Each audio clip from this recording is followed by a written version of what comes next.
Hello viewers, আসসালামু আলাইকুম। Electronics ল্যাবের পক্ষ থেকে আপনাদের জানাই শুভেচ্ছা।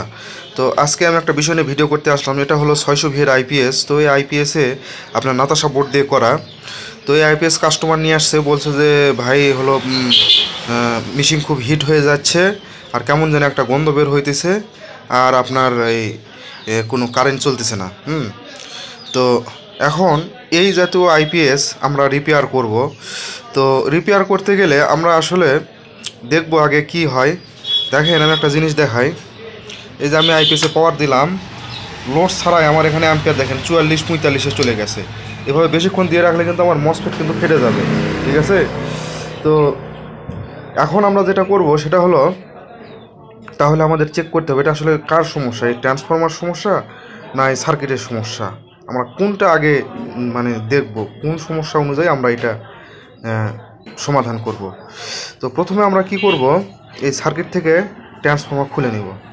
ট্রান্সফরমার খুলে নেওয়ার পরে আমরা ট্রান্সফরমারে লাইন দিয়ে দেখব যে ট্রান্সফরমার ঠিক আছে না ট্রান্সফরমার ঠিক নেই।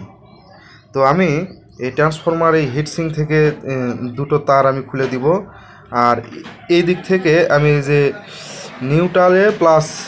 নিউট্রাল থেকে একটা তার নিব, আর আপনার একটা লাস্ট মাথা যেটা আউটপুট, এই লাস্ট মাথায় এখান থেকে তার খুলে দিয়ে এখান থেকে একটা তার নিব, নিয়ে আমরা এই সিরিজ লাইন দিয়ে দেখবো যে ট্রান্সফরমার কি ঠিক আছে কি ঠিক নাই।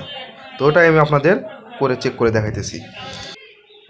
তো ভিউয়ার্স দেখেন, আমি এই যে ট্রান্সফরমার লাস্ট মাথা থেকে একটা তার খুলে দিয়েছি, দিয়ে এখানে ট্রান্সফরমার একটা তার লাগাইছি, আর এই নিউট্রালে একটা তার লাগাইছি, আর এই মসফেট থেকে তার খুলে দিয়েছি।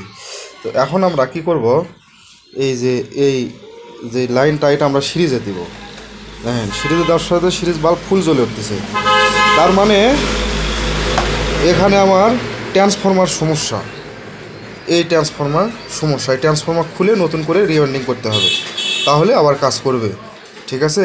আর যদি ট্রান্সফরমার ভালো থাকতো তাহলে সিরিজ জ্বলতো না, এবং এই দুই মাথা যদি আমরা এক করতাম তাহলে এখানে ফায়ার মারতো এবং সিরিজ জ্বলতো, ঠিক আছে? তাহলে বোঝা যেত ট্রান্সফরমার ভালো আছে। অথবা এখানে ভোল্টেজ মেপে আমরা এই দুই মাথায় ভোল্টেজ মেপে আমরা 22 ভোল্ট বা 24 ভোল্ট পেতাম যদি ভালো থাকতো।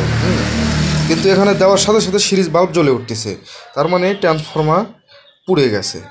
তো এই জাতীয় ট্রান্সফরমার তো সহজে পড়ে না, ঠিক আছে? মানে এছাড়াও কিন্তু একটা সমস্যার কারণে পড়ে, সেটা হলো এই যে এখানে যে একটা ট্র্যাক আছে, এই ট্র্যাকের সমস্যার কারণেও পড়ে, এবং আপনার এই যে এই চার্জিংয়ের এখানে যে 324 আইসি আছে, এটা যদি অনিয়ন্ত্রিতভাবে যদি চার্জ করতে থাকে তাহলেও পড়ে।